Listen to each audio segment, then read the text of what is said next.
onye Nkanu West. Munu kwere ka akọrọ Jesus aka n'isi ya.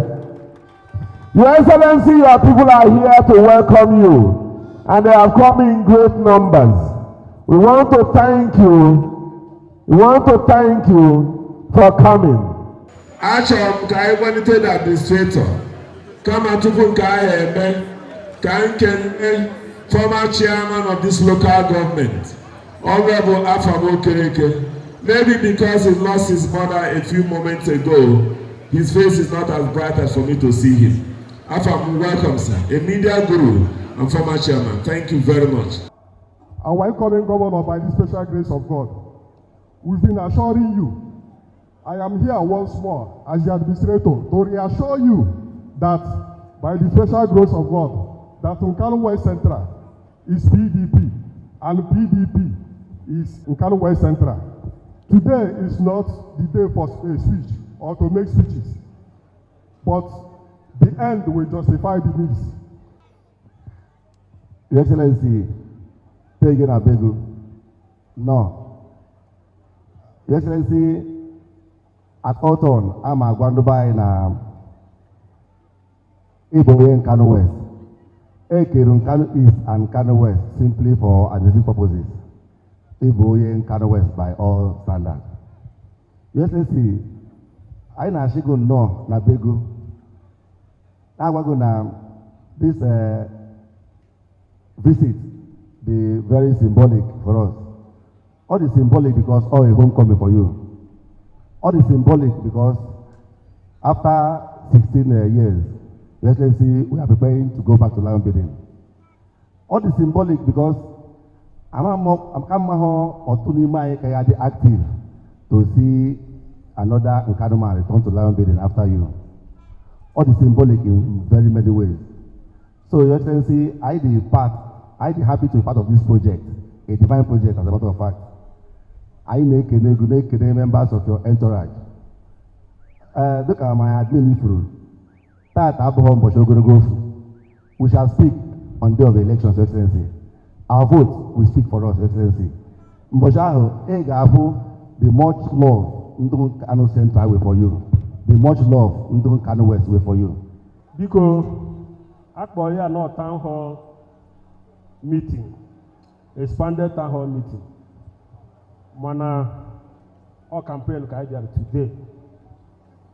Yaijibia to sell our brand to the people of Obe Ozalla.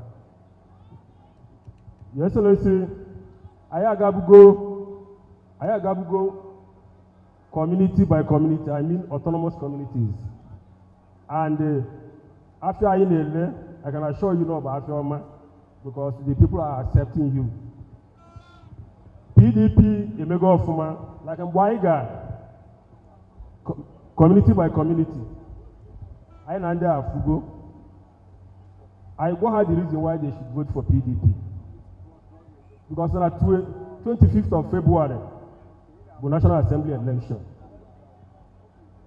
Your Excellency, I can assure you, the people of Nkanu West will accept to vote for PDP. Vote for Nnole Munaj. Makana Nnole or Mr. Project. Or touch every community with the project. Yeah? So, all easy. The communities may agree to vote for Chimaro Kenaman, our distinguished senator. They agree to vote for him. Makana, you use your first 11. So, everyone of the first 11 now. So, we thank our people for that. And at the 25th of, the 11th of March,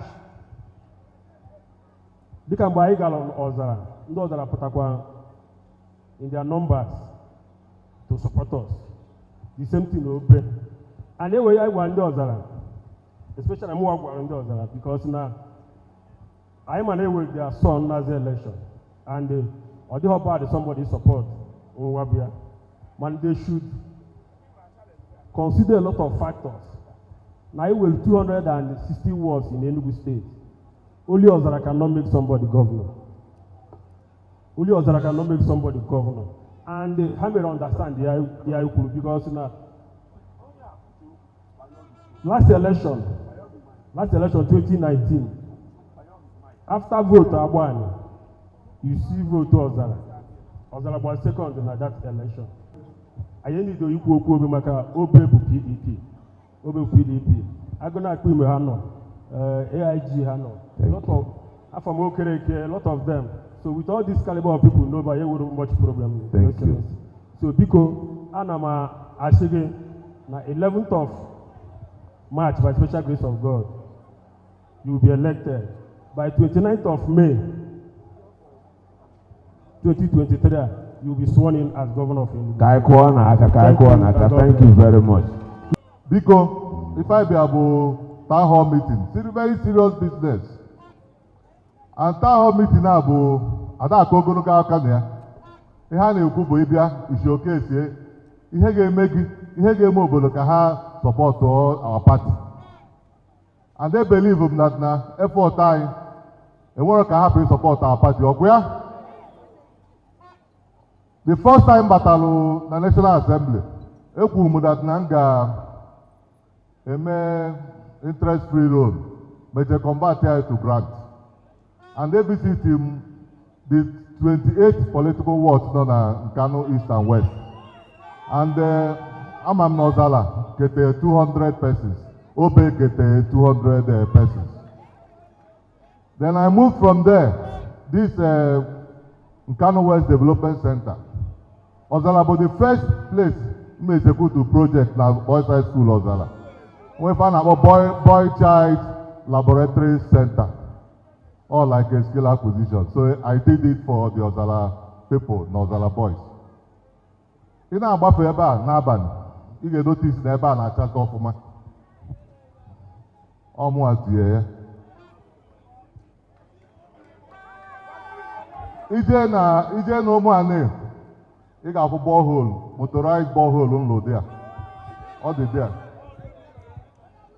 Ị bịa n'obe, ebunye m ndị obe transformer. Alụrụ m ndị obe classroom block. Etinyere m ndị obe solar light. Ma mgbukwe n'onwe m. PDP!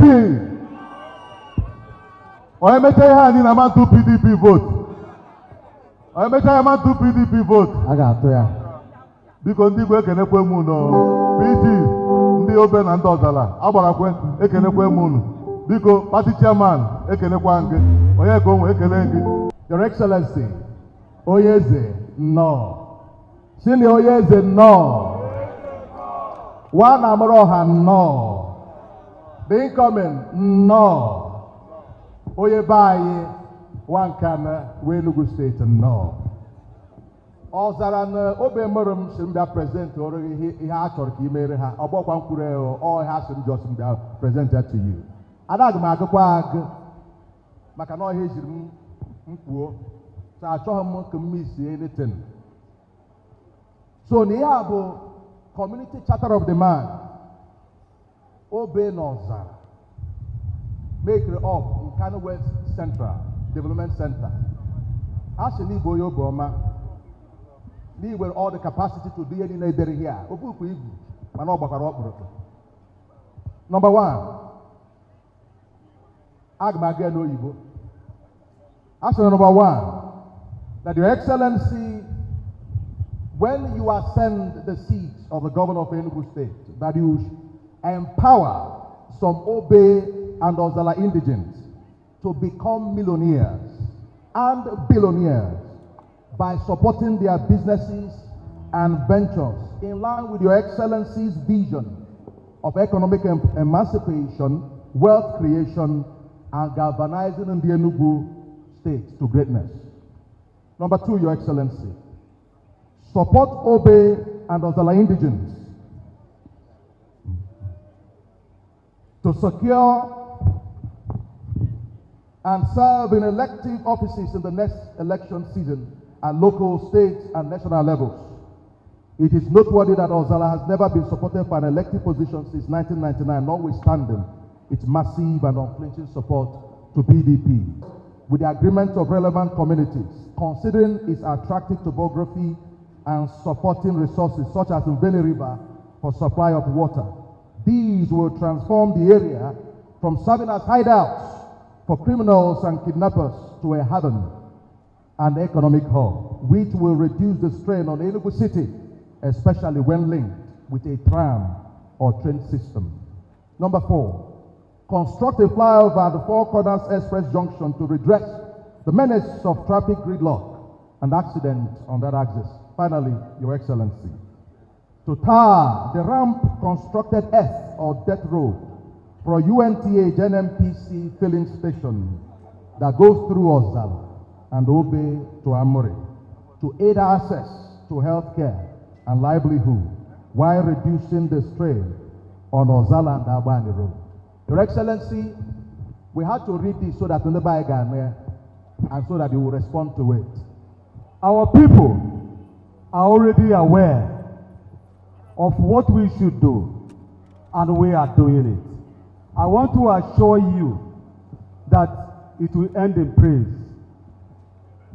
In support of the Charter of Demands that has been presented, as the President General of Ozalla, I want to say, sir, that Ozalla is fast being encroached by urbanization, and there are consequences in urbanization.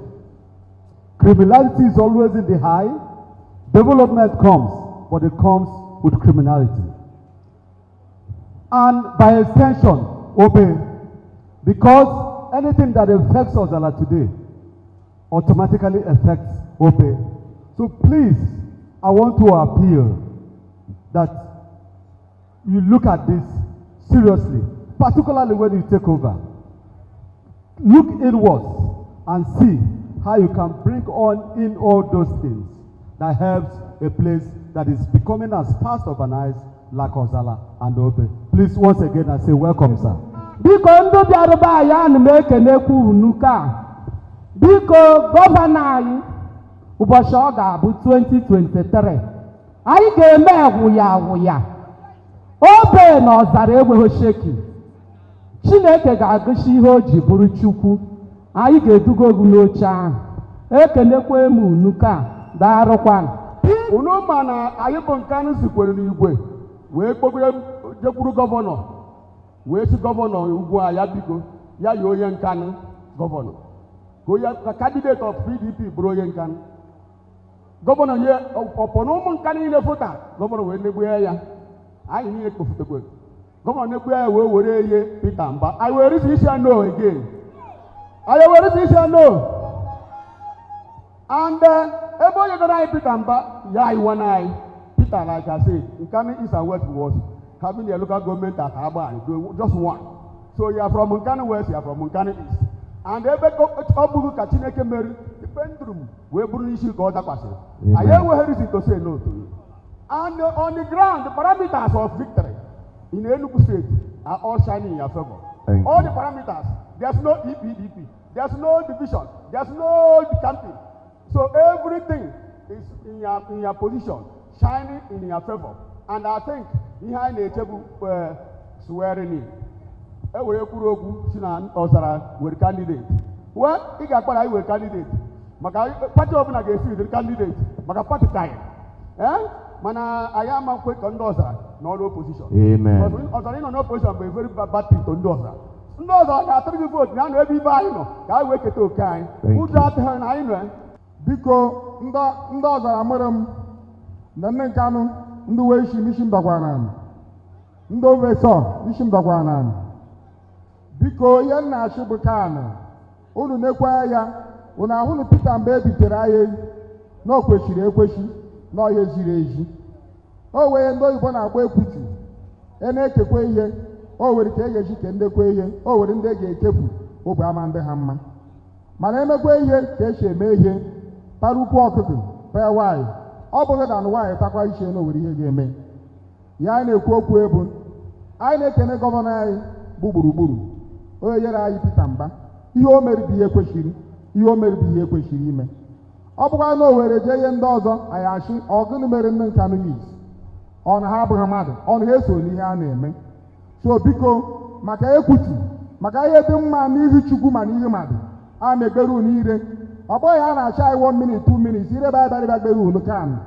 bikonu onye kwesịrị ekwesị na anyị tọrọ nwanne anyị nwoke Peter Mba vote. Onye kwesịrị ekwesị na anyị sọpọtụrụ nwanne anyị nwoke Peter Mba.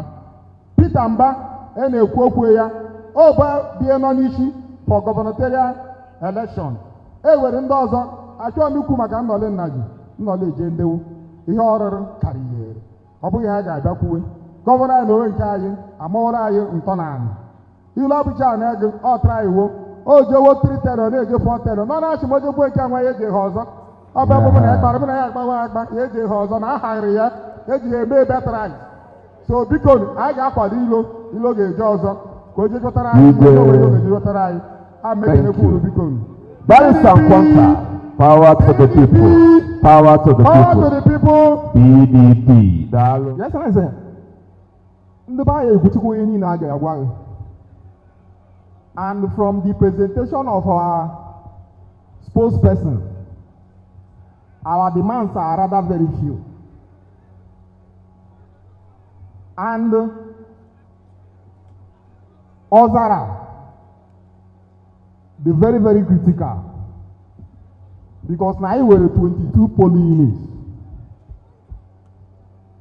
I were 5 autonomous communities. And a population of more than 30,000 people.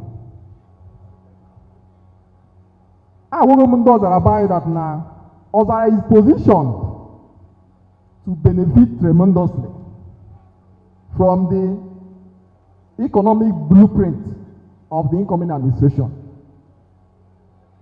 If you read the manifesto, many aspects of the manifesto now the Ozalla can design or something that our spokesperson said, which I need to correct a little bit. He talked about the need for a flyover in Ozalla.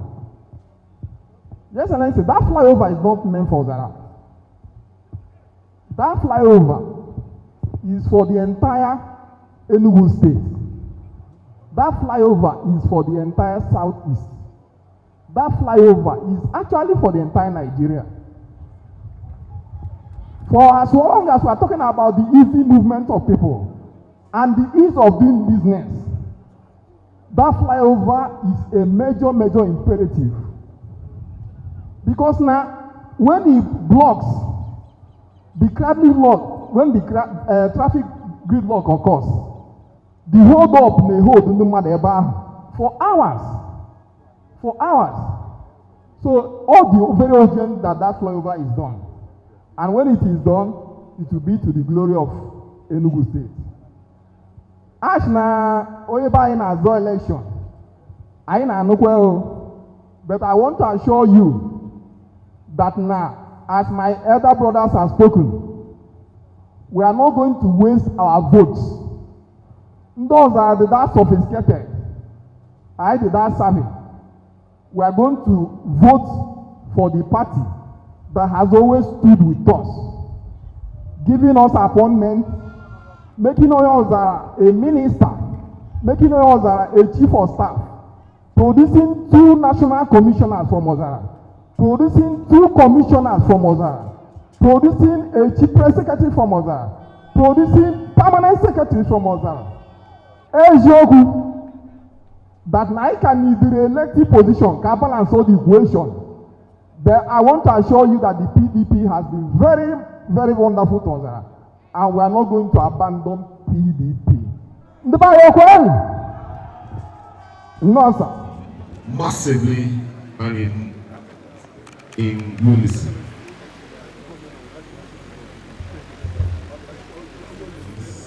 In collaboration with the State Campaign Committee, campaign team, and the State Ministry of Health, is here to cover all emergencies.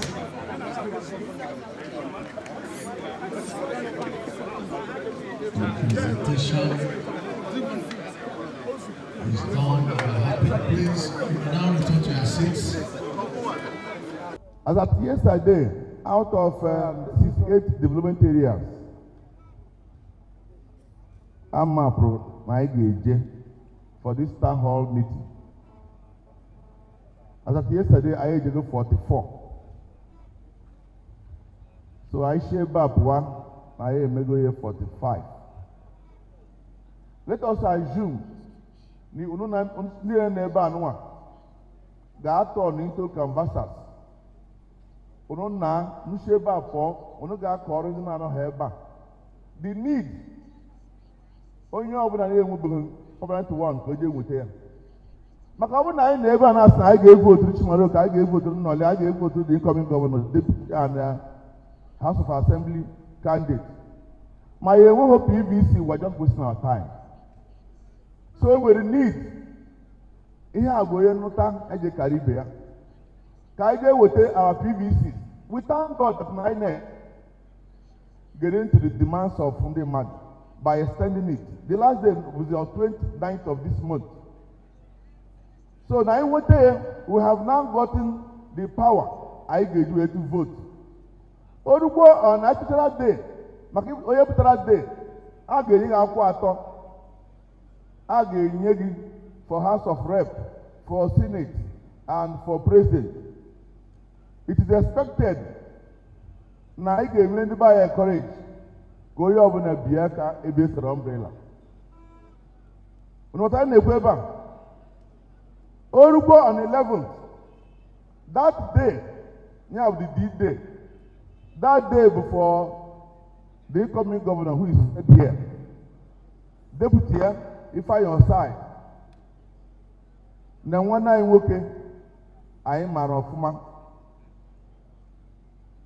What I now, about House of Assembly candidate. That day, I got through the incoming governor. Yana deputy here. Woru ilu abuchi. We toro have wage. I may I have wezuwa na Jesus. And me ko no matter. Maka nwere ebe anyị ga. Asi ebe ka anyị ga-ebinye aka. As no ebe Peter Mbano. When asunu so that we will not make the same mistake. If put that on 25th or 11th, a man who picture Nnọli ma Chimaroke. So he got to baby beginning umbrella. Abon Ihoya, he will write into the packages never Hagosigia. Hagosigia. He will aka anua. Unaka Mosereba anua.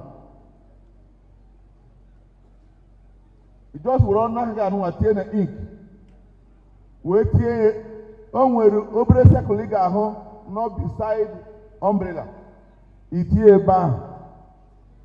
ebe ahụ ọfụma na ivote goro vote Nnọli na the three papers a ga-enye gị ivotoro Nnọli, votoro Chimaroke and onye ga-abụrụ president. Orukwu 11th of March, a ga-enye unu abụọ, one for the governor and his deputy. Another one bụ Ilabuchi and Agụ. So that day, ihe ka anyị ga-eme ma ọ bụrụ na anyị chọrọ ka ihe anyị na-ekwuru ebe anụnwa ka ha mezuo ya karịa ka anyị si eme expect. Ndị na-dispose anyị ga-election abụghị ndị 419.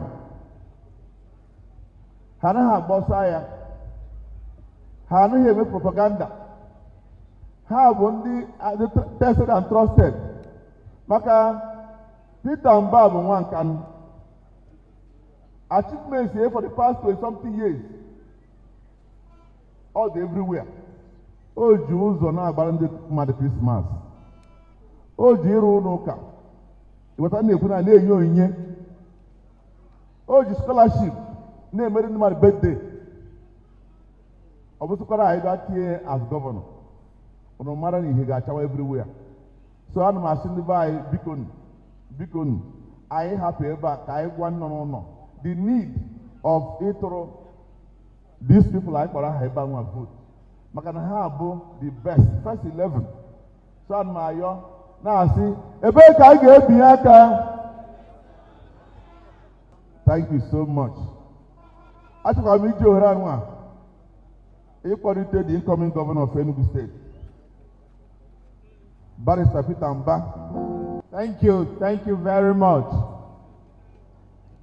PDP. PDP. Power to the people. Power to the people. Power to the people. ENUGU 2023. ENUGU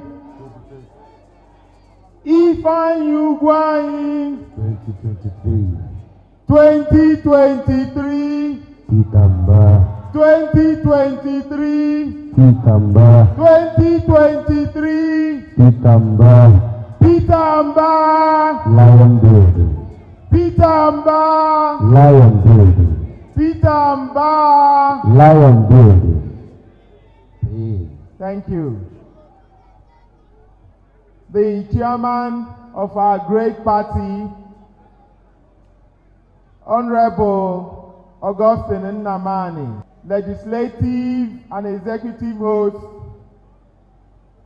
Honorable Uchenna Ejim, Honorable Nnolim Naji, and Honorable Ilo. Biko Igwe Nekwem Nana, may adopt the order of protocols Emego already established.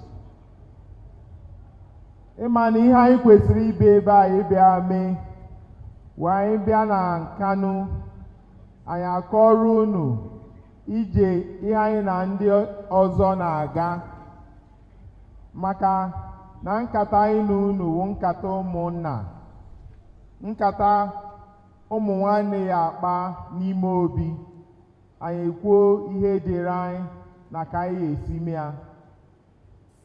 Maka anyị pụta ebe a bịa kwuo ihe anyị chọrọ ka emere anyị, anyị nwee ike anyị diminish the value of those things. Maka ihe anyị ekwu will not even be close to ihe anyị bụ n'obi imebe anyị. No, ka anyị gwa unu mana ihe nkata ji dị unique and dị special wuna, particularly for me, ihe awụ Nkanu land and Peter Mba, Nkanu land project and Peter Mba. Unu ka these projects wee go anyị wonde Nkanu na ka anyị si wee pụta n'igwe si na anyị aga yọọ ndị ọwa anyị na ha ka ha biko ka ha hapụ ka justice, equity na fairness dictate ndị ya wụ the next governor and nọọ ndị Enugu East. Nkanu pụta n'igwe ọ na-afụgonu ka o si gaa na ndị Enugu asigo chigharịa ya, ọkwa ha asigo chigharịa ndị Nkanu. So na ha wọrị anyị, so ọyazi awụ n'aka anyị ka o ya esida. Anụgo m ihe m chọrọ igwu unu wụ na ozi anyị bụ na-akpagharị all the nooks and crannies of the various communities and development centers enwe n'Enugu State na-eme ha excite. Ha dị excited about the programs and the development plans anyị lego before them. And ma agwa unu na ha na-enupụte na their numbers ịbịa zute anyị ebe ọ na ha nụrụ na anyị na-abịa. So anyị nwawo ndị na-ezigarụ ndị ọzọ ozi ihe anyị na-emere ha na plans anyị nwefo Enugu. Anyị ha bịa a na-achọ anyị achọ, anyị kwesịrị anyị pụtawa anyị nupụte in our numbers gosi na anyị wụ ndị emeri ihe. Anyị dị blessed because na unu bịa n'Enugu steeti abịakwuwe maka ihe anyị chọrọ ka eme na anyị chọrọ ka arụ ụzọ, achọrọ ka arụ flyover. Enwekwa ndị na-ekwu na-emewego urbanize na achọrọ ka eti security.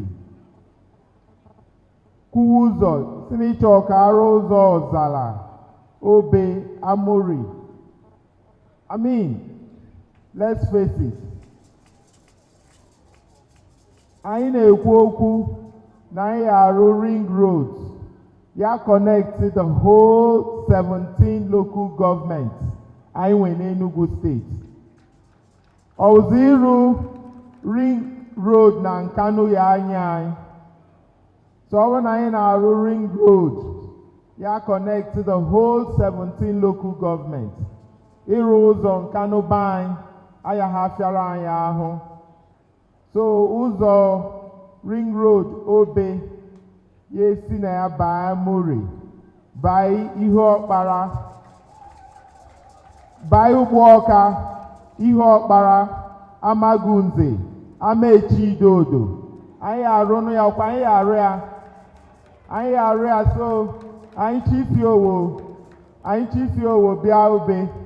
Anyị ha gba Enugu East, gba Enugu South, gba Enugu North.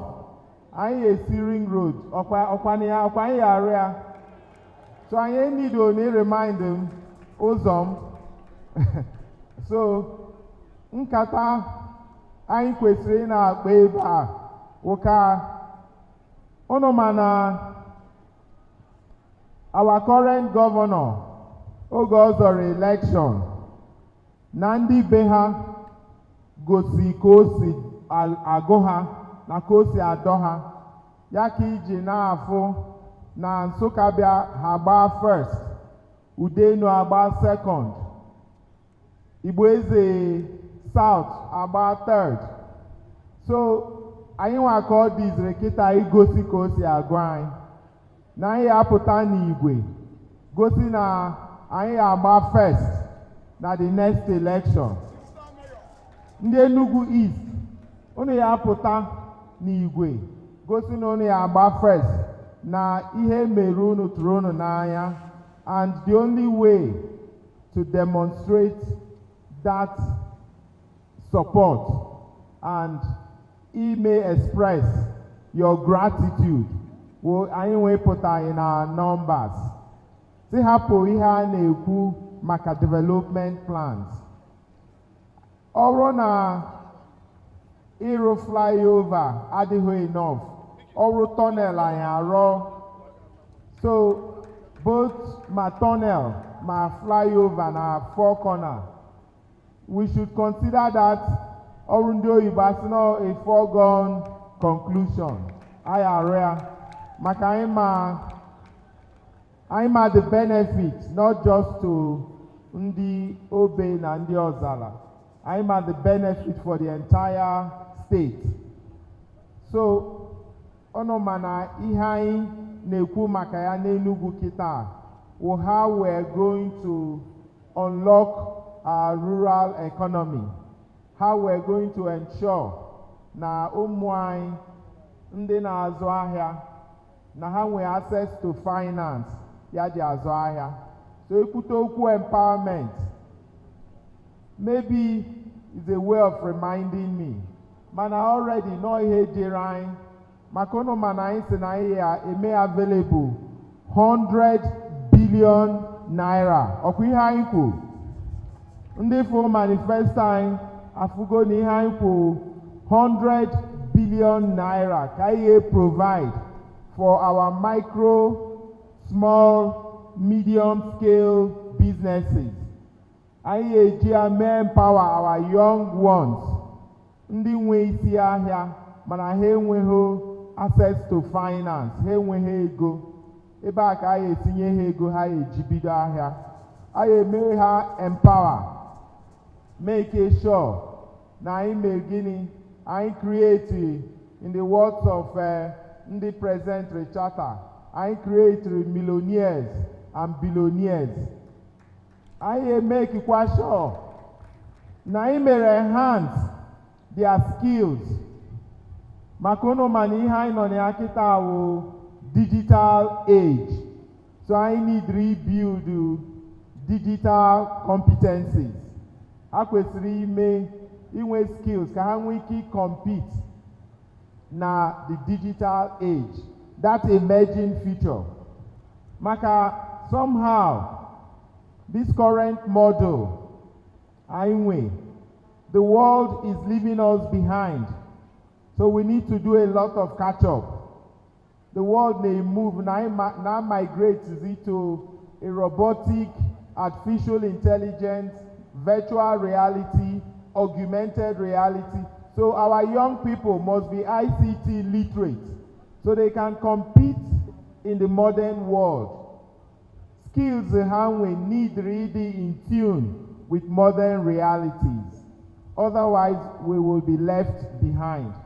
So I with deliberate and targeted policies to equip our young ones to productively engaged in this 21st century. And to do that, I with digital mindset. I with digital behavior. So rather than think about shops, you think about e-commerce. Rather than think about each one or maybe banking, you think about fintech, cyber security. Even mechanics, mana moto ndị a na-arụ kịta na ọrụ na inweghị this digital mindset. Our mechanics enweghị ike ịrụ ha if they don't have the basic knowledge of computer. Because motos a na-arụ kịta have mechatronics. So you have to have basic knowledge of computer, basic knowledge of ICT. Kinwike ibru your laptop, you connect you make your diagnosis, or gwagebe ihe na ya moto dey, you change here. So a lot of our behavior you change. I with that digital mindset. I think about the emerging future. It's no longer here meta. Because these models are in a live in today. And has it may exist in the world. The world has moved on. So our job is to catch up, and we have to do that fast. We have to accelerate our youth employment. So nihai kwesiri na-ekwu maka ya awụghọzi the mundane things. We need to think about how we leapfrog, how we launch a quantum leap. Can we catch up with Ebowa I no n'ime ata no. So ihe dị mkpa we chairman anyị kwugo maka ya. And ana m challenge unu ka unu dị resolute to your commitment na this project. And the way to practicalize that, when we put na few days time, speak in one resounding voice. Renew mandate PDP. Can we keep continue? On ENUGU PDP mera in ENUGU state in terms of human capital development, massive infrastructural development, peaceful environment, and a lot in making sure na and honor our obligations regarding the emolument and compensation of our teeming civil servants. Une dismiss those things, maka what you need to look at. If una PDP Agbago came on ENUGU state, we just look around you, chapter in other states. If a lot of the things we take for granted, ENUGU state, Adiho now. So PDP has not done badly. But the interesting thing, when I now busy into a new era of development, I now choosy imagine launch a quantum leap, leapfrog, can catch up with the digital age. And the good news, when I am with those digital competencies, Ecuador, Ndebine, can migrate to that digital age. It may enhance the skill set of our young people. I make sure na first. So the only thing I can say to you, let it be a competition. Let us be resolute. Can I redouble our effort? Mana elections are nabia. I the number of registered voters as the benchmark. And if you look at the 3 zones, Enugu East senatorial zone with the highest number of registered voters. Manabian elections, I am about last all the time. So I Pininora, we have to come out in our numbers this time. Can we demonstrate? No, I am with project. I will have to take ownership, full ownership of the project. The only way to do that, we have to practicalize it. We have to come out in our numbers, making sure now the first elections, now he may elect our 9 would distinguished Senator Chimaroke Namani, na Honorable Nolem Naji, the representing na Senate and the House of Representatives. They will continue to give us quality leadership. Ono Manora in Arona State, I are in partnership with the Umuana in the Aga National Assembly. And that, no matter what Nolem is described as, Mr. Project. So no combine here his attitude towards attracting projects to Enugu State and our own attitude towards ensuring that we grow our economy. On our phone, now a strong synergy where a lot of projects yana gonna buy and our economy will grow to that level. It's not going to be a walk in the park. It's not going to be a tea party. Mana, nothing great, they say, come easily. So I am prepared for that task ahead, but it's going to be a collective responsibility. So I need all our members on board, which is why we'll have to elect them. Abiana, the second elections, on the 11th of March, Obaseaka may elect governorship, his deputy, and then I continue to represent in a House of Assembly. So we have Putakwa Nigwe. Again, our target we making Iba first. We make sure our votes were number 1 in the entire state. I gosi nanka wogene nkai anogorai gutia yike, and we have to do that by practicalizing it. It makes sure na input an way. We may be the highest number of the Abiana, the registered voters. I'm wiki number first, but we have to show that by Ipotabia cast our votes. So again, Ihawo Oroderai, Impota, Gwande Enugu State, say non then Kanu Kiharu, and we did not stop at that. We designed this as project in Kano land, and Kita of all go in our hands. I need easy. He may express our gratitude to them, and the only way to do that we put an igwe. Onomana, the governor, who enabled all this with the leadership of our party, I bestow go on him the sonship of Nkanu land, okay? So I go see her now in the gratitude. by coming out in our numbers. Ndị be anyị, ekenekwe m unu, si unu deyo. Thank you very much.